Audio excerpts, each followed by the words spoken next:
Hi everyone, Brian Hotzik here with NCSI. Today I want to talk to you about something very exciting. Well, I want to talk about our Neurons for ITAM platform. So Neurons for IT Asset Management. You've probably seen some of my other videos, like when we talked about our Neurons for ITSM, for IT Service Management. But today I want to dig further into that ITAM conversation. So let's kind of break it down on what it is, how we do it, and how you can implement it with Ivanti's platform. So for example, here are a lot of the overall tenants associated with asset management. But when we get into ITAM, kind of a funny thing happens. When we talk about ITSM, this is a pretty straightforward process. Everyone kind of knows what incident management is. We all kind of agree on what it is and how it works and so forth. But when we get into asset management, it gets a little bit more vague. If I sit down and ask a customer, what do you mean by asset management? I might get a bunch of different answers back from them. So let's kind of break that down into what asset management usually looks like from a maturity perspective, and what things like the International Association of IT Asset Managers has to say about it. So these are the general tenets associated with asset management. But I like to draw a little bit of a line. I like to say, let's kind of move stock and the other ones down a little bit. When people ask me, can you do asset management? I first say this. Well, let's talk about finding my things with discovery. That's things like, sweeping the network, talking to AWS, doing those kinds of things to understand where my assets are. And then inventorying those assets. Okay, what's its IP address? Who's logging into it? What software is installed on it? Sometimes customers want to stop right there. And that's the first step on the maturity model of just finding my stuff and then understanding what that stuff looks like. But you know what? If we take a step back and we say, well, let's think about that for a second. Is that really fully complete? Well, no. Let's take an example. Go through a little thought exercise with me. What if I buy 100 laptops from a manufacturer and only 50 of those laptops show up at my office? I can't discover them on the network. I can't use some IP sweep to find them because they never arrived. They never kind of came to me. I need to bring some of the other tenets of asset management, like understanding what I'm purchasing, in order to reconcile that those assets never really kind of arrived. So know that discovery and inventory is a great first step, but it really isn't enough when it comes to asset management. We need to start talking about these other tenets. And you know what? Purchasing and financial, in my personal opinion, those are the real indicators. That's the canary in the coal mine. If I say, and I ask a customer, hey, do you care about financial data? Is this coming from an initiative from the CFO or over from the purchasing department? If the answer is yes, then absolutely we need full asset management. If the answer is no, maybe we want to take a step back. Maybe we want to stop short and say inventory and discovery is going to be, kind of all we need for our organization. But those other tenets are really important. Things like stock management. Stock management is really fascinating because, it's the concept of keeping track of something that's, sitting on a shelf somewhere. I cannot discover things on a shelf. That's a lot harder. It's not powered on. So how do I keep track of it? So we need to have an entire discussion, around stock management. Understanding like where I bought it from and how much I'm paying for it. Am I buying it? Am I leasing it? Those kinds of things. What am I depreciating it over time? Having asset requests where our users are asking us for those assets, and we need to understand what we have in stock and how we go and fulfill them.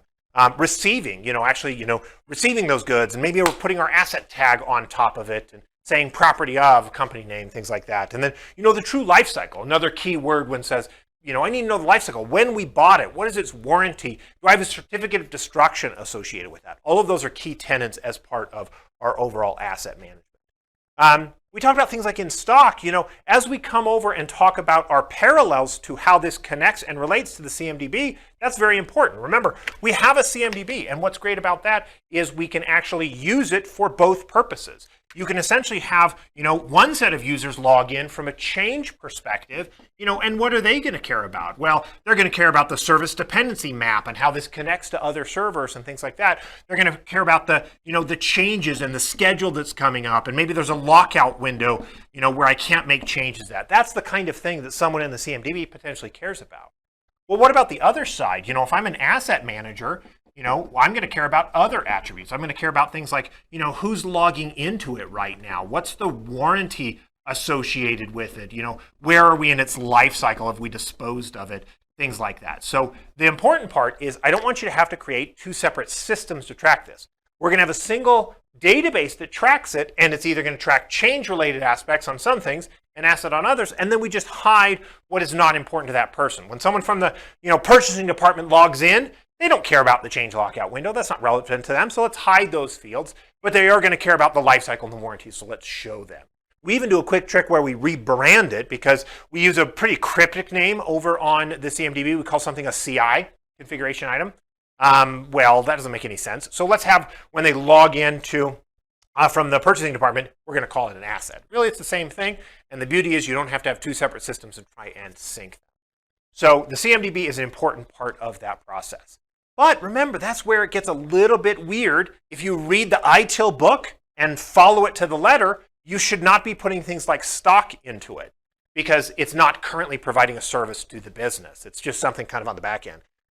You've seen in some of our other videos where we talk about being pragmatists around that, where a lot of organizations just say, you know what, it's okay. We are going to put our stock in the CMDB. We can't just not track the device because it is, not currently powered on. That's a great example of something we still need to be able to track. One other thing you're going to look at when you go to implement asset management is it's a very fascinating thing to actually go and implement. And I don't necessarily mean that in a good way. It's kind of in a sometimes very frustrating way. So I look at our other products or even look at something else in the industry. Think of an analogy of like a firewall.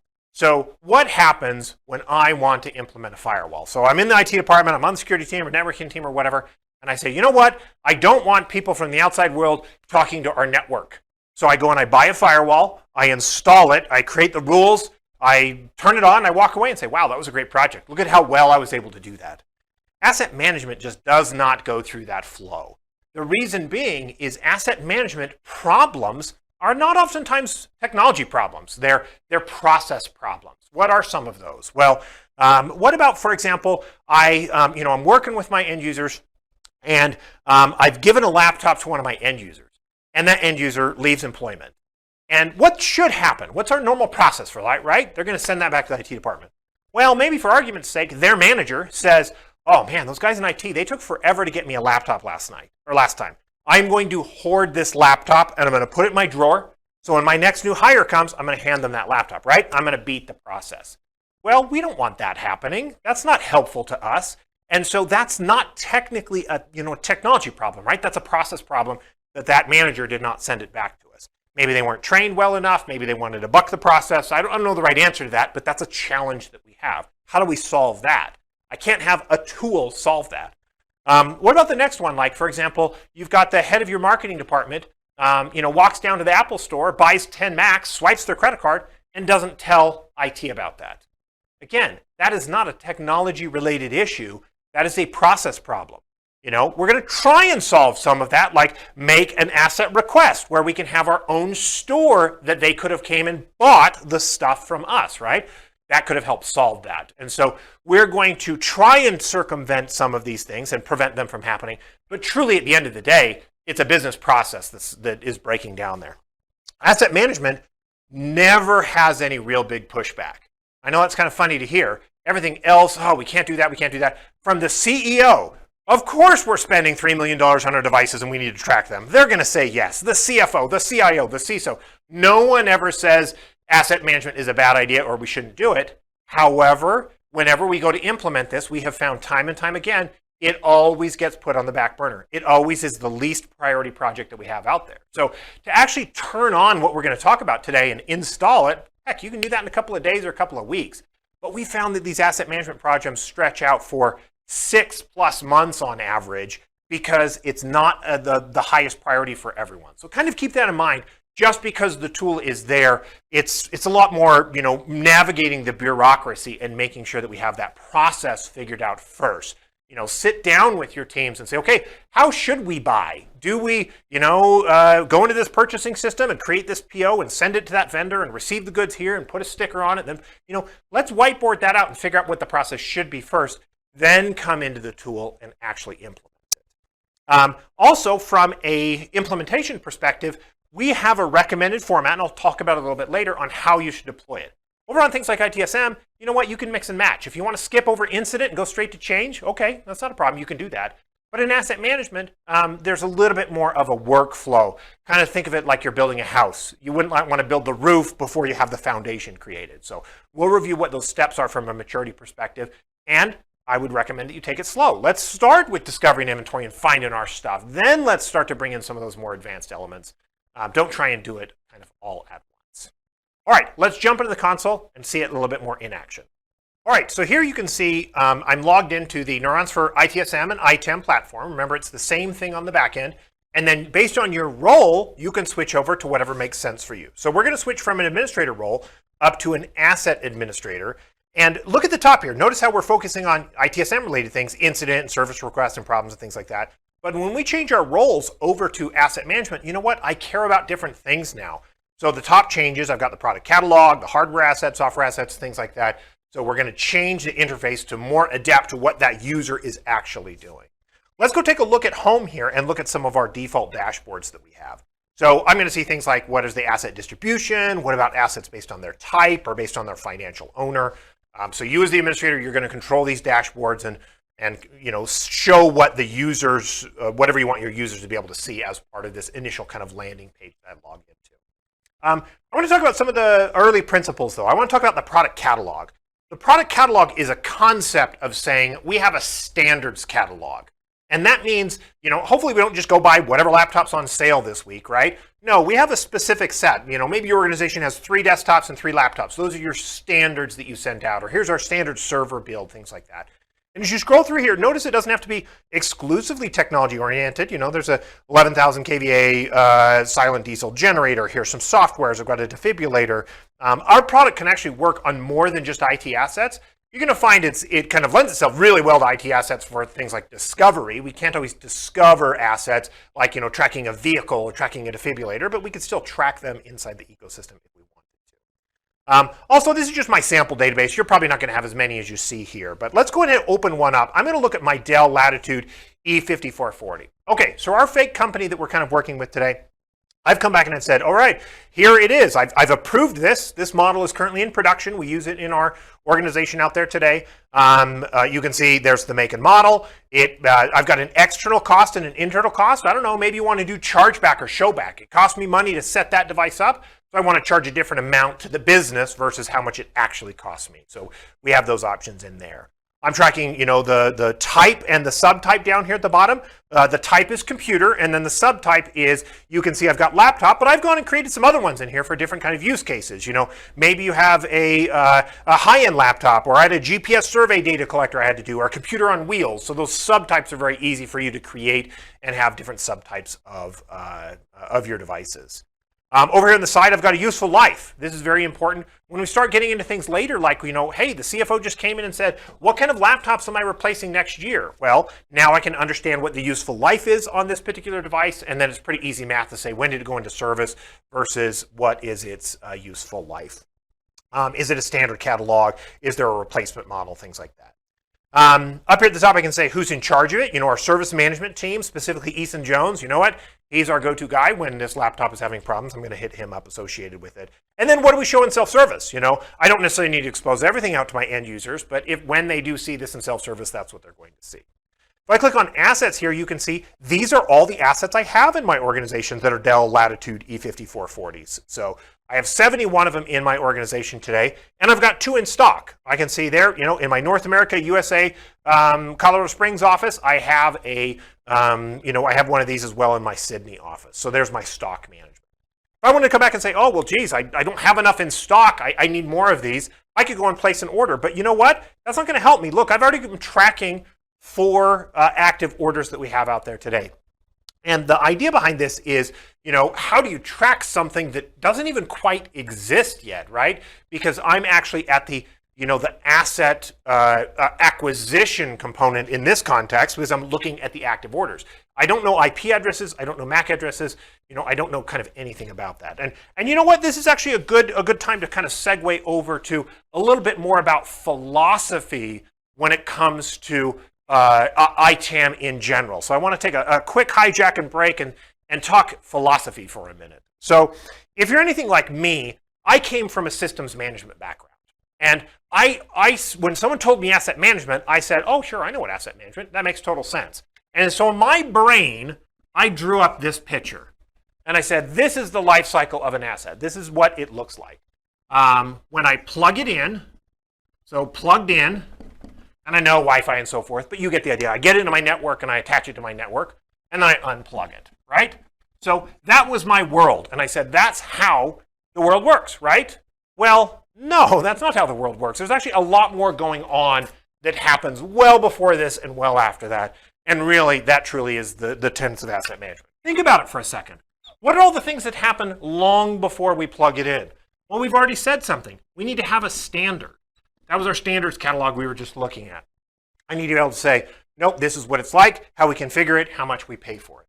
Then I need to actually have someone out there, they need to ask for it. I need to have an asset request. Now that could be, I'm replacing laptops, I've got a new hire, whatever. All of those kind of are asset requests, but someone needs to want something. I need to understand stock. We talked about stock management. Should I be buying more, or do I already have some? Well, I can't just sweep the network and find them or look in my systems management tool because it doesn't understand things that are potentially offline and just kind of sitting there.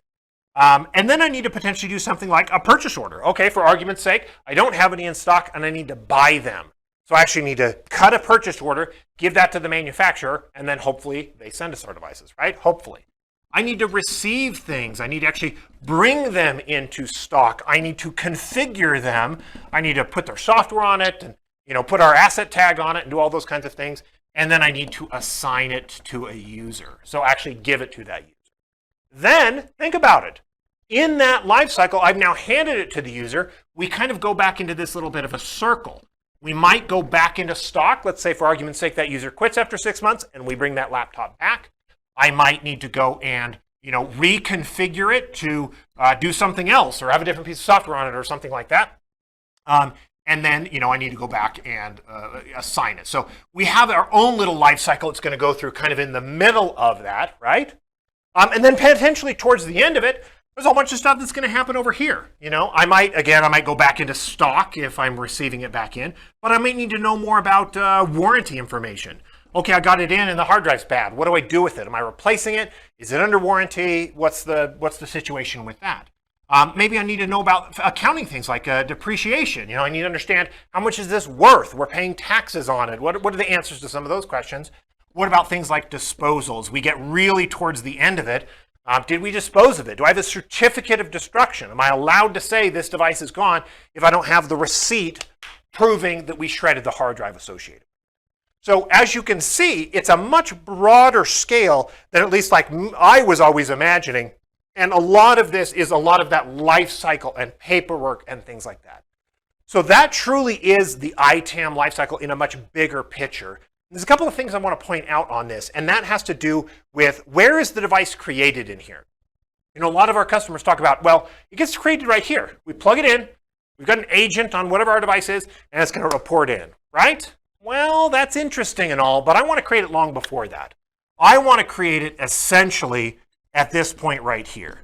I want to create it when we purchase it. So when the PO actually gets cut, we actually make a record of that asset. Now, we don't know its IP address, we don't know its serial number, we don't know its MAC address. All of those are things that are yet to come, but then we can track it as part of it. There's other components in here I skipped, like shipping of devices and tracking of those devices. Those are more advanced concepts, but we can do them as well. But start getting in your brain that in a perfect world, I'd like to create the assets at time of purchase. Now, that's a great philosophy. Wow, that's awesome to draw it up on a whiteboard. Let's go into the real world. Is the real world this easy? No, it's a giant mess. We all know that. And so especially when we're starting these kinds of initiatives, it's okay if we say, oh, purchase records? Oh yeah, those, we don't have any of them.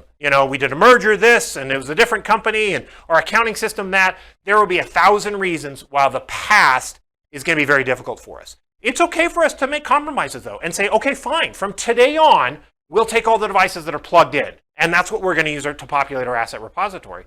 But from now on, we want to create them at time of purchase. You know what? That's a good compromise. So it's okay for us to not follow the exact perfect logical flow, especially on those previous devices. So kind of keep that in mind from a philosophical perspective on what that workflow looks like. All right, let's go back over here and jump into the tool. Now you can kind of understand how that active order system would be and why we would have that be integrated as part of the product catalog. You can see I've got approved vendors. You know what? I could buy this from Dell for $1,800, or I could buy it from CDW for $1,600. Oh, but you know what? I called them up. they don't make this model anymore. What are we going to do? Look at that. I've got a suggested alternative. So we recommend that you sell or you give the user this HP 431 notebook instead. So I can have a suggested alternative for that. So you're going to create these standards inside your organization. Again, these are just samples to get you thinking. But notice we've got lots of goodies in here. We've got not just desktops and laptops, but start thinking about phones or server builds or all those different things that we could have our users ask us for. All right, let's go and take a look more about how that purchasing process works and expand on that a little bit. So first of all, there's several different ways to do this. And so we'll have to sit down with you and talk about the exact right way to do it. But let's just kind of pull up an example right here. I'm going to look at this purchase order right here. So this is my purchase order 2356. Now, you probably already have a PO system, that actually creates POs that your accounting department, right? We can just ingest those. Every once in a while, we have a customer who says, no, we want your tool to create the POs itself. Great, we can do that too. But most of the time, we're just consuming that data.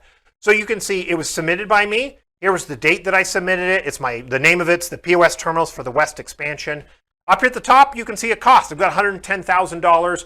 I've got a approved versus created versus submitted. If you want to bring all that workflow logic into the tool, great.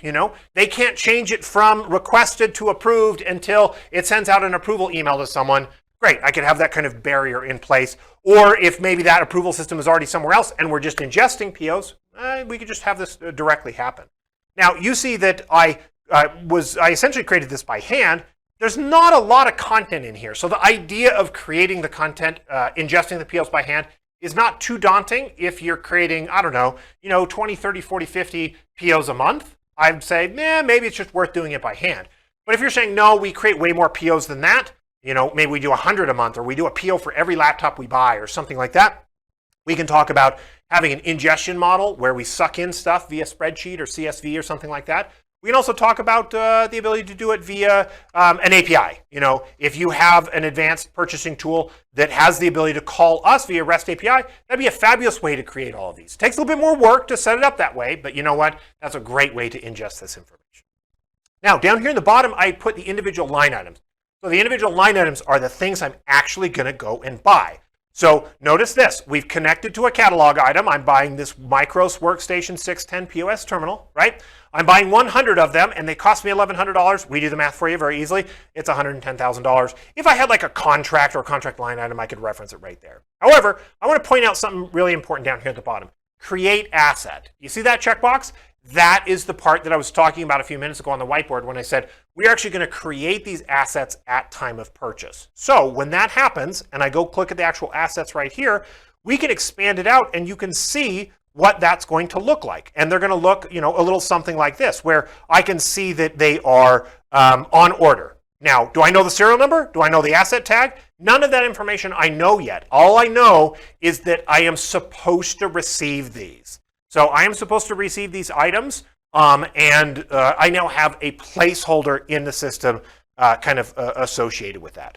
So what that's going to mean is maybe you want to have a life cycle that's something like this. Over here I'm in our stockroom, right? And I just bought a bunch of equipment.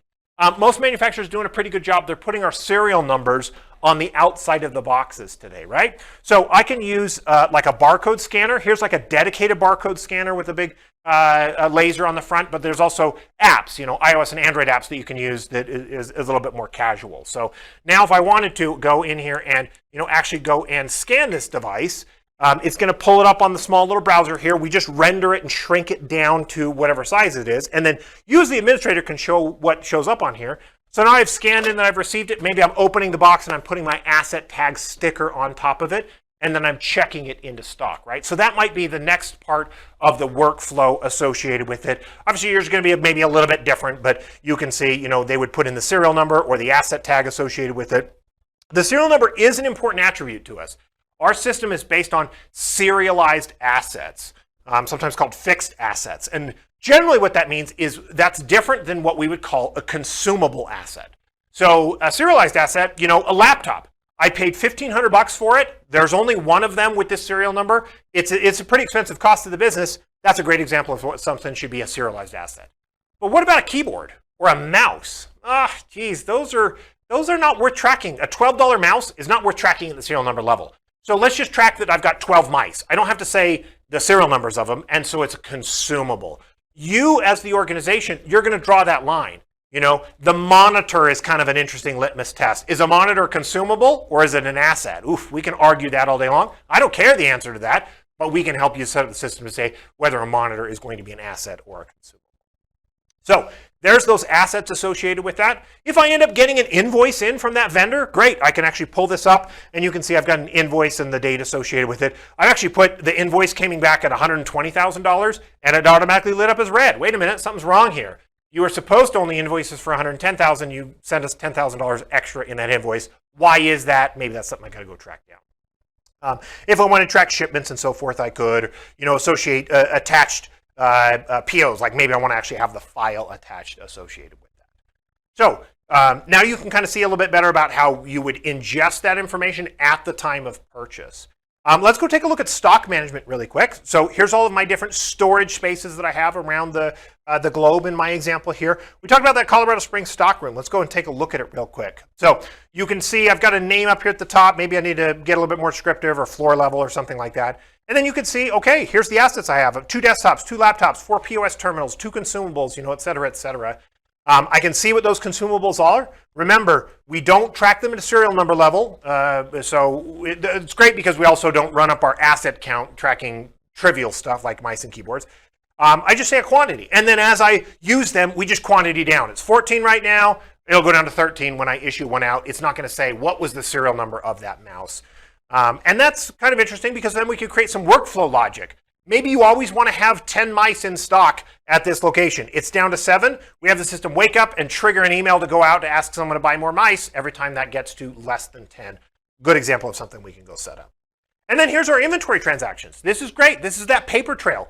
This is every single time that someone did something. I issued a device out, I brought something in, I checked it back in. You know, all of those things are going to be a transaction and logged inside of here. But you know what? This is going to point out one of our other problems in asset management, and this is not our Ivanti's problem, this is just a problem in the industry as a whole. What if someone forgets to check it out? What if they forget to check it back in? We've got technicians that are fallible, right? They're going to make a mistake. What do we do about that, and how is that going to impact us? Well, let's kind of get into that a little bit. Let's go look at some actual individual assets. I'm going to go look at my assets. So I'm going to open up my employees here. I love this kind of logic because you can find it any way. I could go find the device, but I want to find the user because wouldn't it be great to have as part of like an offboarding workflow? You know, I've quit the company and what's the standard thing? Hey, we want your stuff back. Well, if I was really smart, you know what I would say? Sure, what stuff do you want? Tell me the devices and their serial numbers and I'll be happy to send it back to you. What's that going to cause? Well, scramble of, oh, let's look at tickets from 5 years ago when this person started. How are we going to do it? I think it's this. Here was a spreadsheet. Active. It's just a giant mess, right? But could you imagine for a second, what if as part of that offboarding workflow, I've already got all this logic. I send them a crafted email. Thank you for your employment. That was great. We would like this laptop back. Here's the serial number. Here's the date it was issued. We'd like this piece of software back. It was issued on this date. That would terrify me. Ah, crap. These guys are paying attention. I better be good at returning all of these devices. So that's why I like to look at it from this user's perspective. Here's all the assets that have been assigned to my user. I've got a phone, I've got a Visio license, an Office 365. All these different things have been assigned to me and I need to worry about them, right? Let's go take a look at one of those assets though. So I'm going to pull up the individual record for that individual asset here. And we're going to go through some of the logic associated with it.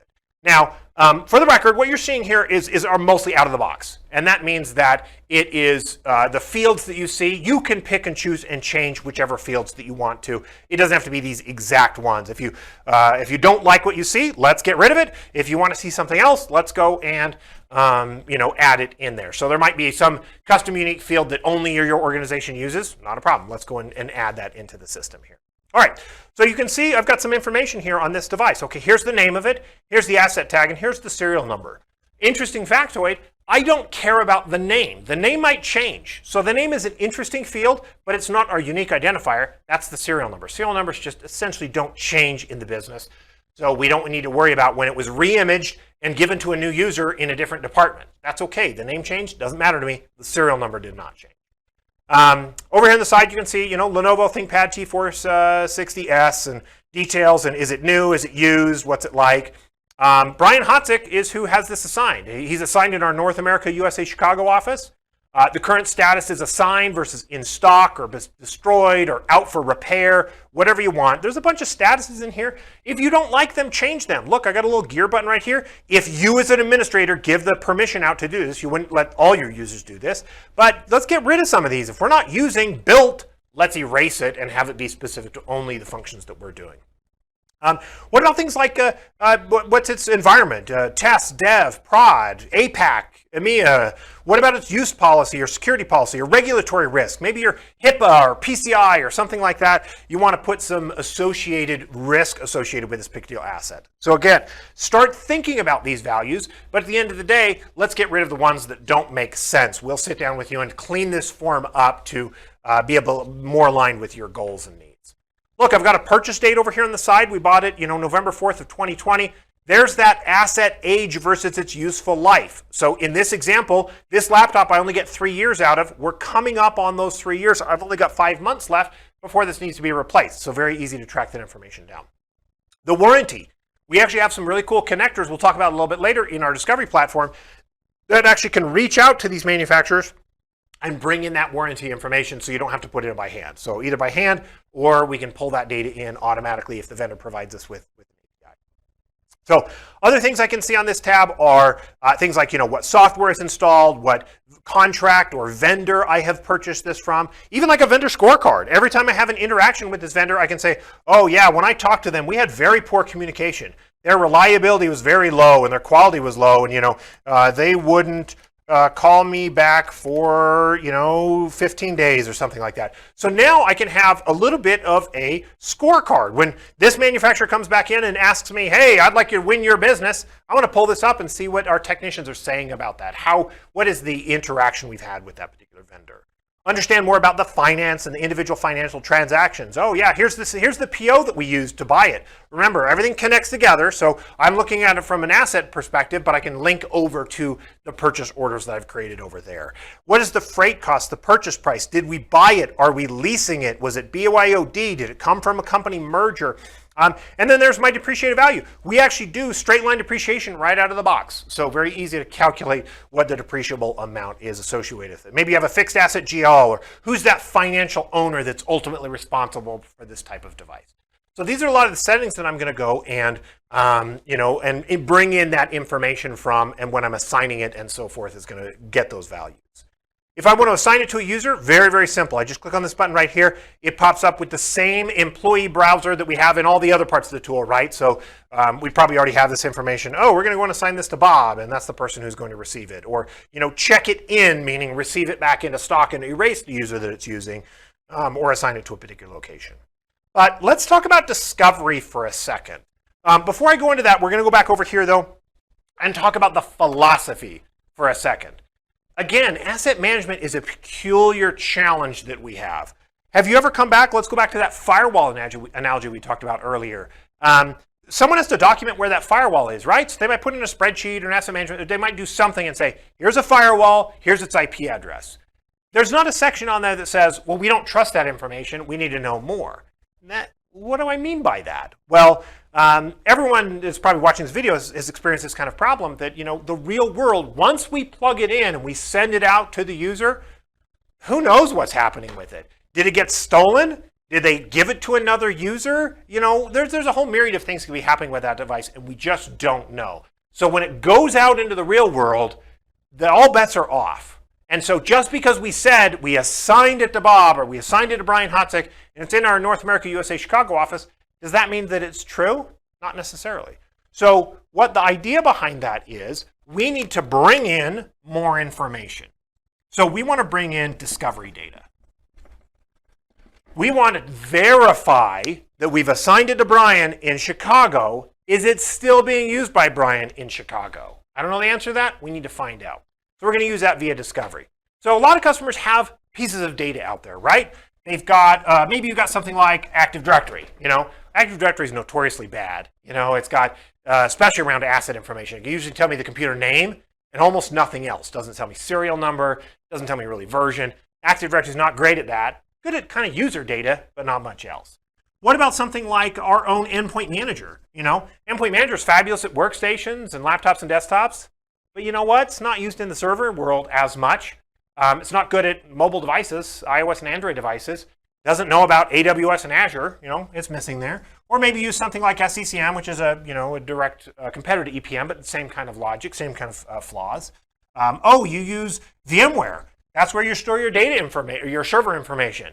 Well, that's great, but it doesn't have anything to do with mobile devices. So maybe you have Mobile Iron or Workspace ONE, or you're branching out to AWS or Azure. Maybe you use Rapid7 or Tenable for your vulnerability scanning. The point being, you have a lot of systems, and not one of them is good enough. Not one of them is that single source of truth. That's what we're trying to do, right? We're trying to make a single source of truth in asset management, and none of these are good enough. But that's okay. We're going to use them for what they are good at, and we're going to bring that information in.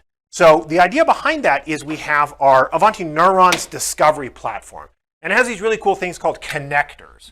We are going to use a connector to bring that information up into the ecosystem. And I want to connect to everything. This was just a small sampling of our connectors. We've got a bunch more. We've done a video on neurons discovery and what it is. You can kind of click this link and learn a little bit more. But we've got all of these pieces of data. I want all of it. But first, we're going to park it into something called a data lake. And we are going to deduplicate it, and we're going to normalize it.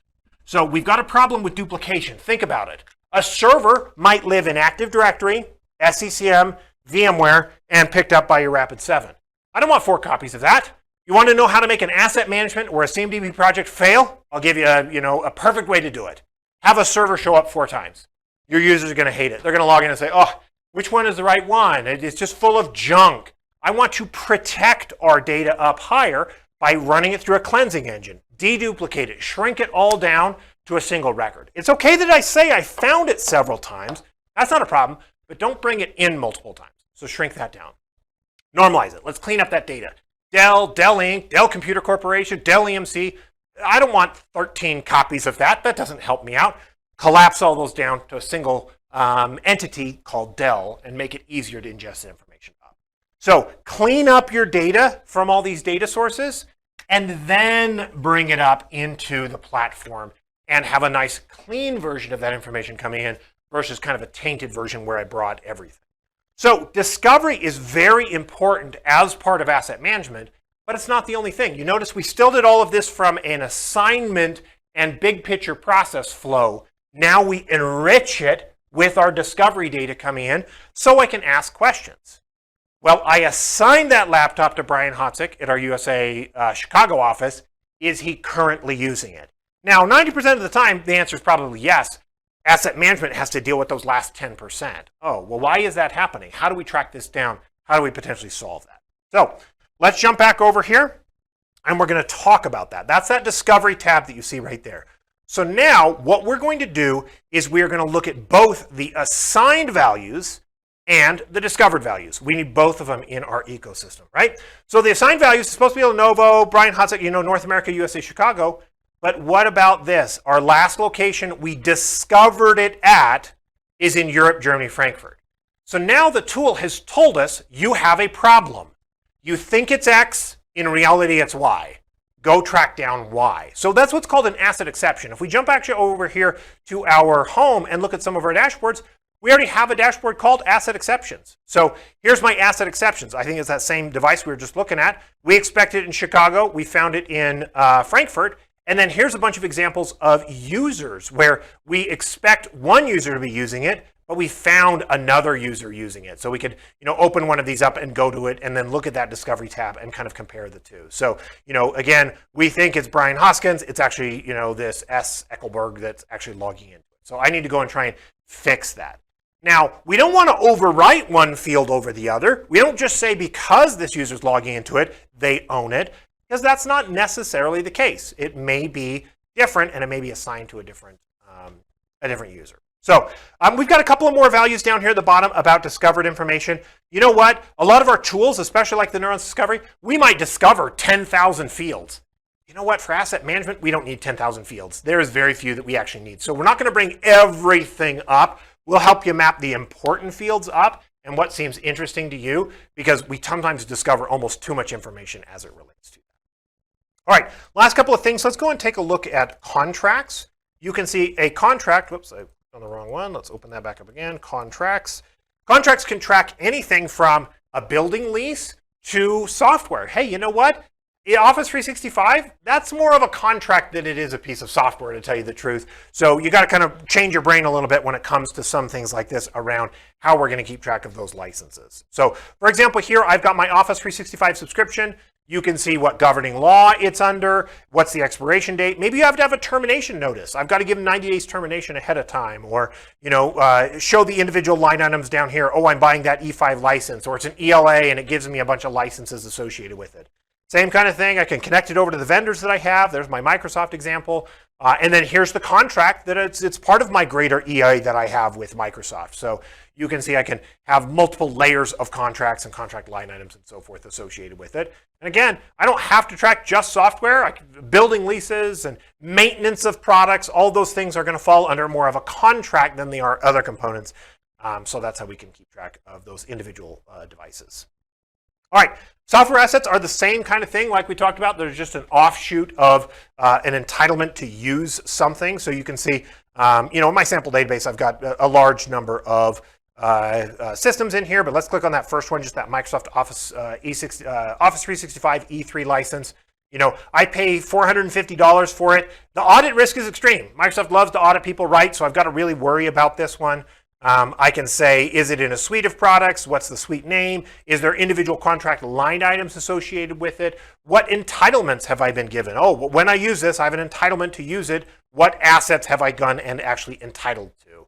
If I want to create relationships to other devices, I can, or other components. Maybe it connects to a Visio license, or it's associated with Office, or whatever that is. I can always relate those different items that we have out there.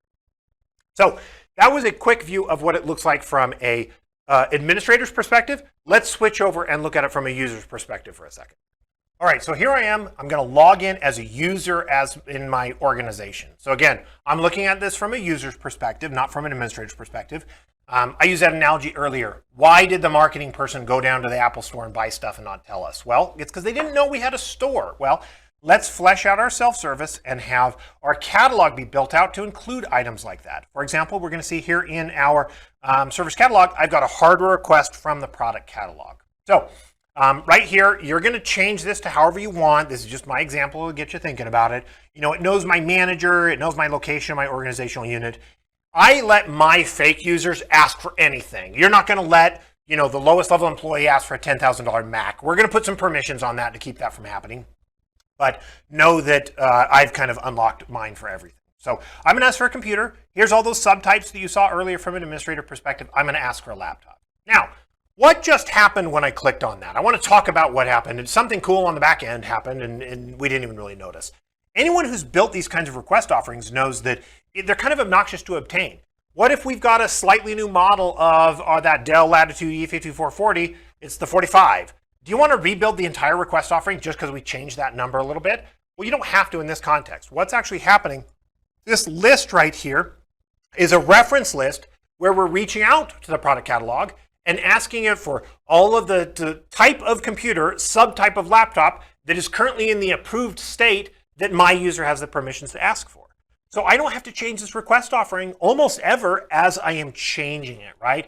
I can actually just have it automatically update based on the product catalog. So as you scroll through here, I've got all the different goodies of things that I can ask for.